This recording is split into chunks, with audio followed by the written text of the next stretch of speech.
आचार्यं केशवं बादरायणं सूत्रभास्कृतौ वन्दे भगवन्तौ पुनः पुनः। ईश्वरो गुरुरात्मेति मूर्तिभेद विभागने व्याप्तदेहाय दक्षिणामूर्तये नमः। ओं शान्ति शान्ति शान्ति। वसुदेव सुतं देवं कंसचारुणमर्दनं देवकी परमानन्दं कृष्णं वन्दे जगद्गुरुं। नमस्ते रामचंद्राय माधवाय नमो नमः। गोविंदाय नमस्तुभ्यं नमस्ते परमात्मने। अद्वैत ब्रह्म रूपाय ज्ञान गम्याय ते नमः। नमः पूर्णारम्याय माधवाय चिदात्मने। ओम श्री परमात्मने। श्रीमद् भगवद गीता।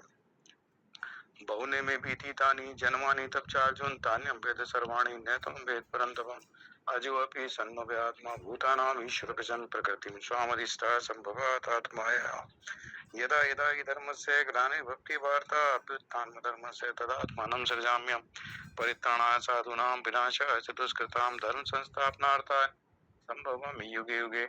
जन्म कर्म च मे दिव्यमेव वेत्ति तत्त्वतः त्यक्ता देहं पुनः जन्म नैति मामेति सो अर्जुन। वीतराग भया क्रोधा मनमय मामुपाश्रिता वैभव ज्ञानतपसा भूता मद्भामागता ये यथा मां प्रपद्यन्ते तांस्ते भजाम्यहं मम भर्तानुवर्तन्ते मनुष्याः सर्वसज्जनेषु। छठे अध्याय का भगवान ने अर्जुन को कहा। 46वें श्लोक में अर्जुन ने 5वें अध्याय में प्रश्न पूछा था कि मेरे लिए जो कल्याणकारी साधन को बताओ। तो भगवान ने कहा तू तस्मात योगी भव अर्जुन, हे अर्जुन तू योगी बन जा। और योगी को बताया कि योगी क्यों श्रेष्ठ है। 46वें श्लोक में कहते हैं तपस्वी तपस्वी भ्यो यो अधिको योगी ज्ञानियो भ्योपि मतो अधिका कर्मभ्यो चाधिको योगी तस्मात योगी भव अर्जुन।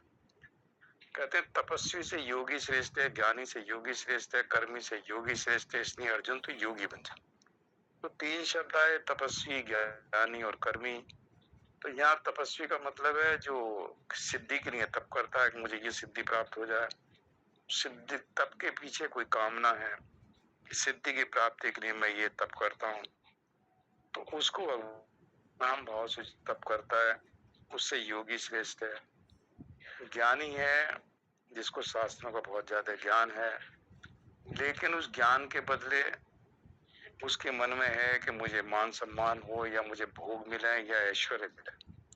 भोग और ऐश्वर्य की चाह है, कामना है उस ज्ञान के पीछे कि इस ज्ञान का जो उपयोग है वो अपने भोगों के लिए और ऐश्वर्य के लिए, मतलब जो धन की प्राप्ति होगी इस ज्ञान से, उसके भोग और ऐश्वर्य का मैं भोगूंगा। तो उस ज्ञान से धन की प्राप्ति करके भोगों की इच्छा है। तो ज्ञानी में ये इच्छा रहना, तो उसको भी सकाम भाव से कहा है। भगवान ने कहा उससे योगी श्रेष्ठ है। और कर्मी से भी योगी श्रेष्ठ है। कर्मी है जो सकाम भाव से कर्म करता है, तो उसका उद्देश्य भी कामना है कोई ना कोई कि मुझे धन संपत्ति मिलेगी, मुझे ये मिलेगा, मुझे ये मिलेगा, इसलिए वो कर्म करता है। तो भगवान कहते हैं उससे भी योगी श्रेष्ठ है। और योगी कौन है? जो संसार से विमुख है और परमात्मा के सम्मुख है, उसको योगी कहा है। कि जो संसार से विमुख हो गया। तो देखो कितना उच्च अवस्था है कि संसार के विषयों से पूरी तरह से वैराग्य है, पूरी तरह से विरक्त है। जो कोई संसार से विमुख हो गया, इसका मतलब संसार के विषय, संसार के साथ जो व्यक्ति, पदार्थ, परिस्थिति, सबसे विरक्त है, सबसे विमुख है। संसार में उसका कोई राग नहीं है, संसार में कोई आसक्ति नहीं है, संसार से पूर्ण तरह वैराग्य है और परमात्मा के सम्मुख है। परमात्मा कहते हैं सम्मुख हुई जीव जब मोही जन्म कोटि अग्नाशित हुई। उसके कोटि जन्म मतलब करोड़ों जन्म के जो पाप हैं वो नष्ट हो जाते हैं अगर वो मेरे सम्मुख हो जाता है। तो जब इंद्रियां बहिर्मुखी हैं, बहिर्मुखी इंद्रियां जब विश्व में नहीं जाती, तो वो व्यक्ति जो है विश्व में उसकी आसक्ति नहीं रहती, अंतर्मुखी हो जाता है। और अंतर जो भी बात हो रही सर्वस्व चाह मृदि सन्निविष्टो, तो उसके हृदय में जो परमात्मा उसका चिंतन करता है, परमात्मा के सम्मुख होता है।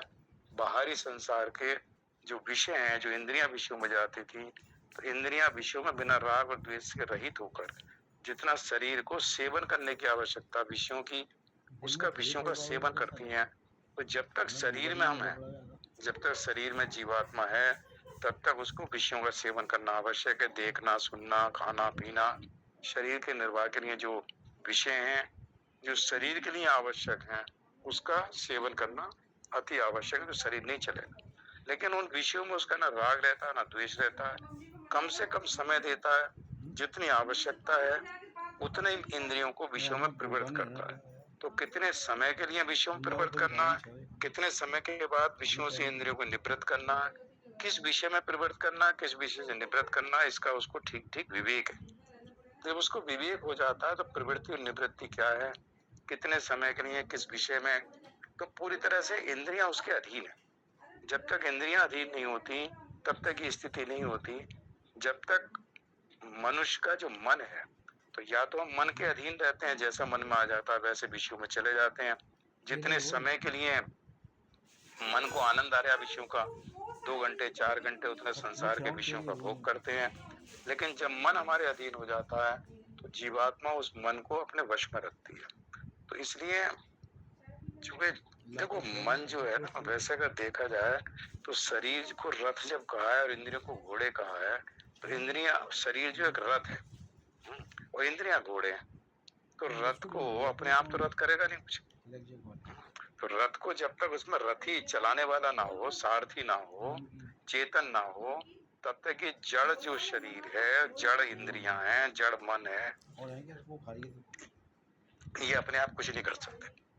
तो चेतन की आवश्यकता है। तो चेतन जो जीवात्मा है, तो अगर ये विवेक युक्त है तो ये रथ को ठीक से चलाएगा। कहाँ चलाना, कदर ले जाना, विषयों में ले जाना है, परमात्मा की तरफ ले जाना है, इस रथ को कहाँ ले जाना है, ये विवेक से वो डिसाइड करता है कि मुझे इन विषयों में संसार में जाना है या संसार से विमुख होना है, रथ को परमात्मा की तरफ करना है। इसका मुंह तो मुंह किधर करना, संसार की तरफ या परमात्मा की तरफ। तो वो विवेक से युक्त प्राणी को उसे पता है संसार अनित्य है, एक दिन छूट जाएगा। तो इसमें मैं आसक्त भी होऊंगा तब भी छूटेगा, लेकिन आसक्ति के कारण मुझे जन्म मृत्यु के चक्र में पड़ा रहूंगा। तो इसलिए भगवान ये कहते हैं 46वें श्लोक में, पहली बार भगवान ने कहा है सारे जीवात्माओं के लिए, सारे साधकों के लिए, सारे मनुष्यों के लिए, कि तुम्हें जो मनुष्य शरीर मिला अपना कल्याण के लिए मिला है, इसलिए तुम योगी बन जाओ। योगी बन जाओ मतलब परमात्मा के साथ अपने आप को युक्त करो, परमात्मा की तरफ अपने आप को सम्मुख करो। जब हम परमात्मा के सम्मुख होते हैं तो हमारे सामने परमात्मा होता है। तो हम परमात्मा के भजन, ध्यान, पूजन जो करते हैं, पर संसार में जितनी आवश्यक उतने लिए संसार में चले जाते हैं कि संसार में अब हमें 1 घंटा 2 घंटा जितना शरीर के लिए आवश्यक है उतना हम संसार में भ्रमण करते हैं, बाकी जगह हम जो है परमात्मा पे लगे रहते हैं। तो 46 में श्लोक में भगवान ने बढ़िया करके समझाया कि तपस्वी, ज्ञानी और कर्मी, तो अगर हम ज्ञानी भी हैं लेकिन हमारा जो उद्देश्य है, क्योंकि सारा का सारा जो खेल है वो है कि जो हम साधन करते हैं उस साधन के पीछे हमारा उद्देश्य क्या है, उस साधन के पीछे हमारा भाव क्या है। स्वर्ग की प्राप्ति है या इस लोक में मान सम्मान की प्राप्ति है, मतलब क्या क्या हमारा उसके पीछे भाव है, क्या उद्देश्य है। तो उद्देश्य पवित्र होना चाहिए। उद्देश्य ये हो मुझे परमात्मा की प्राप्ति करना, तो जो भी साधन कर रहा हूँ परमात्मा की प्राप्ति के लिए करता हूँ। मुझे कोई इसमें ना सिद्धि चाहिए, ना कुछ चाहिए, ना मान सम्मान चाहिए। तो उस तरह का जब करता है, राग द्वेष वगैरह सब क्षेत्र के विकार हैं। जब क्षेत्र शरीर है और क्षेत्रीय संसार है, तो शरीर और संसार से जो विमुख हो गया, तो राग द्वेष से तो विमुख हो गया ना, उसके अंदर राग है ना द्वेष है। क्योंकि राग द्वेष तब तक रहते हैं जब तक शरीर के साथ तादात्म्य रहता है। जब शरीर के साथ तादात्म्य समाप्त हो जाता है, शरीर के साथ संबंध नहीं रहता, शरीर के साथ अपने मन अपने आप को शरीर के सम्मुख, मतलब शरीर से विमुख का मतलब है कि शरीर के लिए जो सेवन करना, निर्वाह बुद्धि और एक भोग बुद्धि, 2 बुद्धि होती है। योगी में निर्वाह बुद्धि होती है और भोगी में भोग बुद्धि होती है। तो 2 ही होते हैं, एक योगी और एक भोगी। तो भोगी जो है उसमें भोग बुद्धि होगी उसके साथ, तो हर चीज को भोगेगा। ज्ञान भी हो गया तो ज्ञान का जो सुख है उसको भोगेगा, तो उसको ही भोगता है, उसमें भी आसक्त हो जाता है, उसके अंदर भोग बुद्धि है। तप है तो तप में भी भोगेगा, तप में मुझे क्या मिले, सिद्धि मिले, तो सिद्धि का भोग कर रहा है। ज्ञान में ज्ञान का जो सुख है उसका भोग कर रहा है, कर्म करने से जो उसको फल की प्राप्ति होती है उसका भोग कर रहा है। तो भोगी व्यक्ति में हर चीज में भोग है, और योगी व्यक्ति हर चीज को योग बना देता। कर्म करता है तो कर्म योग बन जाता है, ज्ञान अगर उसे होता है तो ज्ञान योग बन जाता है, ध्यान करता है तो ध्यान योग बन जाता है, भक्ति करता है तो भक्ति है। जब तक योग शब्द नहीं आता ना, कर्म हो, ध्यान हो, भक्ति हो, कोई चीज हो, जब तक योग नहीं है तब तक हमारा संबंध परमात्मा के साथ, वो जो साधन है वो परमात्मा की प्राप्ति कराने वाला साधन नहीं बनता, संसार के फलों की प्राप्ति कराने वाला बन जाता। इसलिए संसार के लिए जो भी हम पुण्य कर्म करते हैं संसार में, वो फल देकर नष्ट हो जाता है। लेकिन जो परमात्मा के लिए हम साधन भजन करते हैं वो कभी भी किसी भी काल में नष्ट नहीं होता, क्योंकि परमात्मा सत है और सत कभी तीनों कालों में नष्ट नहीं होता। तो ये भगवान ने कहा कि जो हम करते हैं, और यही विवेक है, जितना अंतःकरण शुद्ध होता है उसमें हमारे जो भाव हैं वो शुद्ध होते हैं, और भाव शुद्ध तभी होता है अंतःकरण शुद्ध है। तो अंतःकरण शुद्धि से भाव की शुद्धि होती है। फिर हमारे अंदर ये जो सत्य की बात चल रही थी, झूठ वो बोलता ही नहीं। झूठ तभी बोला जाता है जब अंतःकरण अशुद्ध हो, कामनाएं बहुत ज्यादा हो, क्योंकि अपनी इच्छा की पूर्ति के लिए झूठ बोलता है कि किसी भी तरह मेरी कामना पूर्ति हो जाए, चाहे झूठ बोलना पड़े, पाप करना पड़े, कुछ भी करूं, मुझे अपनी इच्छा की पूर्ति करनी। तो जब तक हमारे अंदर ये शरीर के साथ बहुत ज्यादा तादाद में हमारे अंदर भोग बुद्धि बनी है, तब तक हम कितना भी कुछ करते रहें, हम उनसे विरक्त नहीं हो सकते, उन अवगुणों को निकाल नहीं सकते। अवगुण तभी निकलेंगे जब हम थोड़ा सा हमारे मन में ऐसी जिज्ञासा हो, मुझे परमात्मा प्राप्ति करना, संसार में कोई सार नहीं है, कोई रस नहीं है संसार, रस परमात्मा में, रसो बेसार, परमात्मा रस स्वरूप है, संसार निरस है, संसार में कोई रस नहीं, तब उसे ये लगता है। तो ये तपस्वी योगी और तपस्वी कर्मी और ज्ञानी के बारे में भगवान ने कहा, और अर्जुन के माध्यम से भगवान ने, कभी इससे पहले देखो कितने श्लोक आ गए हों, कभी भगवान ने बाद में भी कोई आज्ञा नहीं दी कि तुम ये हो जाओ, ऐसे बन जाओ, इस मार्ग में लग जाओ। यही भगवान ने कहा है इस श्लोक में कि तुम योगी बन जाओ। योग का मतलब संसार से विमुख हो जाओ और मेरे पास आओ, मेरे शरण में आओ, मेरे सम्मुख हो जाओ, बाकी फिर तुम्हारा योग छीनना मैं बयान करूंगा। और फिर कहते हैं अंतिम श्लोक जो 47 में है, योगी कैसा हो, मतलब योगी तो बन जाओ ये कह दिया। अब वो तो कहते हैं कैसा योगी हो, तो योगी की प्रशंसा करके भगवान ने कहा अर्जुन को योगी होने की आज्ञा दी। तो कौन सा योगी बने, कर्म योगी, ज्ञान योगी, ध्यान योगी, भक्ति योगी, हठ योगी, कौन सा योगी बने? इसके लिए भगवान जो है अंतिम श्लोक में 47वें श्लोक में कहते हैं, योगी नाम अपि सर्वेषां मद्गतेन अंतरात्मनो श्रद्धावान भजते यो माम सेमे युक्त तमो मता। योगी नाम अपि सर्वेषां, जितने सर्वेषां मतलब संपूर्ण योगियों में, अपि वो लगा दे, योगी नाम अपि, तो सर्वेषां संपूर्ण योगियों में भी जो श्रद्धावान भजते यो माम से मते युक्त तमामता, योगिना पे सर्वेषां मदगते अंतरात्मा, तो श्रद्धावान भक्त मदगतेन मुझ में तल्लीन हुए अंतरात्मा मतलब मन से मेरा भजन करता है। तो जो योग संपूर्ण योगियों में भी जो श्रद्धावान भक्त मुझ में तल्लीन हुए मन से मेरा भजन करता है, से में युक्त तमो मता, वो मेरे मत में सर्वश्रेष्ठ योगी है। तो देखो यहाँ भगवान ने अपना मत दिया, और एक दिया था इसमें 46 में, तो 46 और 47 श्लोक में भगवान ने दोनों श्लोकों में अपना मत दे दिया। 46 में अपना मत दिया कि ऐसा मेरा मत है कि हे अर्जुन तू योगी हो जा, तो ये भगवान का मत है। और भगवान योग में स्थित होकर गीता का उपदेश दे रहा है, ब्रह्म भाव में स्थित होकर गीता का उपदेश। तो गीता का उपदेश देते हुए भगवान जो ब्रह्म है वो कहते हैं कि ऐसा मेरा मत है, साधक को कहते हैं तुम योगी बन जाओ। और कैसा योगी बन जाओ, तो उसको भगवान ने अपना मत दिया, दोनों श्लोकों में मत दिया लगातार 46 में 47 को भगवान ने कहा, कहते हैं से में युक्त तमो मता, ऐसा मेरा मत है कि वो सर्वश्रेष्ठ योगी। तो भक्ति कैसी हो, एक तो भक्ति भगवान ने बताई अनन्य भाव से भक्ति, तो 11वें अध्याय के 55वें श्लोक में बताया है, वो ऐसी वो भक्ति योगी का बताया, उसमें भक्ति योगी। तो यहाँ जो योगी कह रहे हैं कि योगिना में भी सर्वेषां मद्गते अंतरात्मा श्रद्धावान भजते यो माम। तो कैसा योगी है, तो योगी भक्ति योगी का 11वें अध्याय में जो बताया 55 लास्ट श्लोक जो है, तो कहते हैं मत कर्म कर मत कर्म, जो मेरे लिए कर्म कर, कर्म अपने लिए मत कर, भगवान को अर्पण बुद्धि से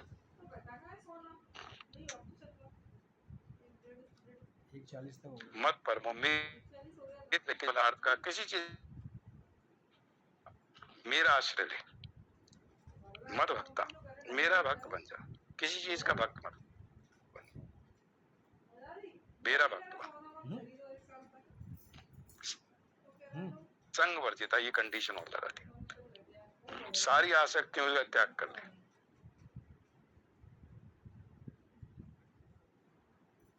सारे भूत प्राणी तब तो मुझे प्राप्त हो। वहाँ भक्ति है, कर्म भी भगवान को अर्पण बुद्धि से करता है, भगवान का ही आश्रय लेता है, भगवान का ही भक्त है।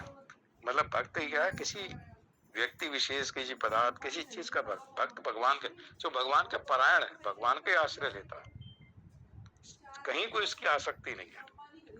आइए अनन्य भाव की भक्ति यही है, कहीं कोई आश्रय, भगवान के आश्रय के अलावा किसी का आश्रय नहीं, मतलब अन्य का आश्रय नहीं है, अन्य के लिए कर्म ही नहीं करता, किसी को अन्य नहीं समझता, अन्य समझेगा तो बैर हो जाएगा, तो बैर ही निर्वैर सर्वभूते सुख, सब प्राणियों से बैर भाव से रहित है। तो जब किसी दूसरे को दूसरा समझता ही नहीं तो वैर किससे करेगा, तो दूसरा रह ही नहीं उसके। संग किससे करेगा, परमात्मा के साथ संग है, मतलब परमात्मा के साथ ही आसक्ति है, परमात्मा के साथ एक हो गया, बाकी किसी के साथ संग वर्जित, बाकी परमात्मा के अलावा सबके साथ संग छोड़ दिया। जो उसका संग परमात्मा के साथ हो गया, जब एक होता है परमात्मा के साथ, अनन्य, अन्न समाप्त हो गया। तो जो अनन्य है, जो अन्य नहीं है, उसके साथ उसका संग है, बाकी सबके साथ उसका संग छूट गया, संग वर्जित, बाकी सबके साथ संग छोड़ दिया। तो ऐसा व्यक्ति तो परमात्मा को प्राप्त, मतलब प्राप्त हो चुका है, प्राप्त होना नहीं है, हो गया। तो ऐसे ऐसे उसको कहते हैं, ऐसा योगी भक्त, ऐसा भक्ति योगी होना चाहिए। और ऐसी 18वें अध्याय में जो कहा, ब्रह्मभूत प्रसन्नात्मा, न सोचती न कांक्षी, समय सर्वेषु भूतेषु मद भक्ति लभते परा, परा भक्ति को प्राप्त हो जाता है, ये वाली परा भक्ति है। समम सर्वेषु भूतेषु, सब भूत प्राणियों में सम देखता है, जो सम देखता है तो निर्वैर सर्वभूतेषु, किसी से बैर नहीं करेगा। तो समम सर्वेषु भूतेषु कह दो, ये निर्वैर सर्वभूतेषु, सबसे बैर भाव से रहित है। मद भक्ति लगते, वहां आया मद भक्ति लगते परा, वो परा भक्ति। तो परा भक्ति, बाकी अपरा भक्ति, बाकी पूजा पाठ जो है अपरा भक्ति है, परा भक्ति है जिसमें भगवान के अलावा और किसी के साथ उसका कोई संग नहीं है। ज्ञान योग की परा निष्ठा, जिसमें आत्मा और ब्रह्म एक हो गए, ब्रह्मभूत प्रसन्नात्मा, ब्रह्म बना हुआ प्रसन्नात्मा, न कांक्षती न सोचती, ना कोई इच्छा करता है, ना कोई शोक करता है। तो उसको भगवान ये समझा रहे हैं कि किस तरह से हम जो है, तो ये हम सबके लिए 46वें 47वें श्लोक में सभी साधुओं के लिए कहा है कि हम जो है परमात्मा के साथ अपने आप को जोड़ लें और योगी बन जाए, मतलब संसार से धीरे धीरे कोशिश करें कि हम बहुत ज्यादा जो संग वर्जिता, ये जो 55वें श्लोक 11वें अध्याय का, इसको पकड़ के इससे जो अनन्य भाव की भक्ति बताई है 55वें श्लोक में, उन चीजों को लें, संसार से धीरे धीरे धीरे धीरे अपनी आसक्ति कम करते चले जाएं। जितनी परमात्मा संसार से आसक्ति कम होगी, उसी अनुपात में परमात्मा के साथ हमारा लगाव बढ़ेगा। उसमें आया था कि जब हम संसार से विमुख होते हैं तो संसार का चिंतन कम होने लगता है, जब संसार का चिंतन आए तो भगवान का नाम ले लें। जैसे संसार का चिंतन, तो धीरे धीरे अगर ये अभ्यास करते ना, तो संसार का चिंतन धीरे धीरे छूटता है। जैसे संसार का चिंतन आता तो राम का है जो भी नाम स्मरण करने से वो जो उसका क्रम है ना, वो टूट जाती, श्रृंखला टूट जाती, जो विचार आ रहा था मन में वो टूट जाता है। जैसे नाम आएगा फिर थोड़ी देर तक ठीक रहेगा, फिर कोई आ जाएगा, फिर एक बार बस छोटा नाम जो भी किसी का इष्ट है उसका नाम लेने से। तो वो कहते हैं जब ये हो जाता है तो मृत्यु के समय संसार का चिंतन नहीं आता मन में। जो मन में जैसे थोड़ी बहुत देर घूमते भी रहो ना पार्क में, तब भी मन में संसार की बात आती रहेगी। तो उस वक्त उसे जब ब्रेक करने के लिए जो राम या जो भी नाम ले लेते हैं तो वो टूट जाती है श्रृंखला। तो धीरे धीरे अभ्यास करते हो संसार का चिंतन धीरे धीरे कम होने लगता है। तो कहते हैं संसार का चिंतन ना करके परमात्मा की स्मृति रखता है तो मृत्यु के समय योग भ्रष्ट होने के चांसेस कम हो जाते हैं। तो भगवान कहते हैं अगर वो हो भी गया, मान लो, उदाहरण किसी ने इसी उस पे श्लोक में राम सूरदास जी लिखा है कि उसको कोई बेहोशी आ गई, कोई बीमारी हो गई ऐसी कि 2 घंटे पहले बेहोश हो गया, हार्ट में अटैक आ गया, होश है अभी प्राण नहीं निकले हैं लेकिन मतलब पूरी तरह से बेहोशी में है, या वो कहते कफ है या कुछ इस तरह की बीमारी है कि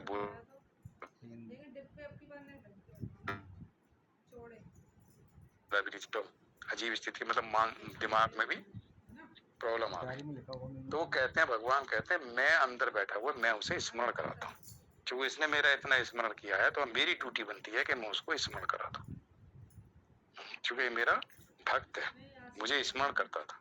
लेकिन अब मृत्यु के समय ऐसी बीमारी ने इसको घेरा है जो प्रारब्ध के हिसाब से था, क्योंकि हम सबकी जो मृत्यु का कारण है वो निश्चित है। जन्म के समय मृत्यु का कारण निश्चित था कि सबको पता नहीं क्या कारण होगा, लेकिन जो भी कारण होगा अब पता नहीं क्या होगा। तो उस समय हम उसकी स्मृति कर पाए ना, तो भगवान कहते तुम मेरी स्मृति करते हो इस ठीक अवस्था, जब शरीर स्वस्थ था तब तुमने मेरी स्मृति की, तब मेरा नाम लेते रहे। तो अंतिम समय मेरी ड्यूटी बनती है कि मैं तुम्हें अंदर बैठा हुआ तुम्हारे मन में, किसी को पता नहीं होगा, मन में ऐसा कर दूं कि तुम्हें मेरी स्मृति हो जाए उस पर। जब प्राण जा रहे हो तो निकल रहे हो तो मेरा चिंतन तुम्हारे मन में अंदर आ जाए, जिसको वैसे बेहोशी है लेकिन अंदर से तो भी प्राण है ना शरीर में। तो भगवान कहते हैं मेरे योग क्षेम भाव में फिर मैं तुम्हारी योग क्षेम को ग्रहण करता हूँ। ये भी उन्होंने एश्योरेंस, और चूंकि अंत कह भी दिया 6ठे अध्याय में कि जो अपने आत्म कल्याण के लिए कर्म करता है वो उसका पतन नहीं होता, तो भगवान उसको संभालते हैं। ओम पूर्णमदः पूर्णमिदं पूर्णात् पूर्णमुदच्यते पूर्णस्य पूर्णमादाय पूर्णमेवावशिष्यते। ओम शांति शांति शांति। श्री कृष्ण अर्पणमस्तु। हरि ओम तत्सत्। जय श्री कृष्ण।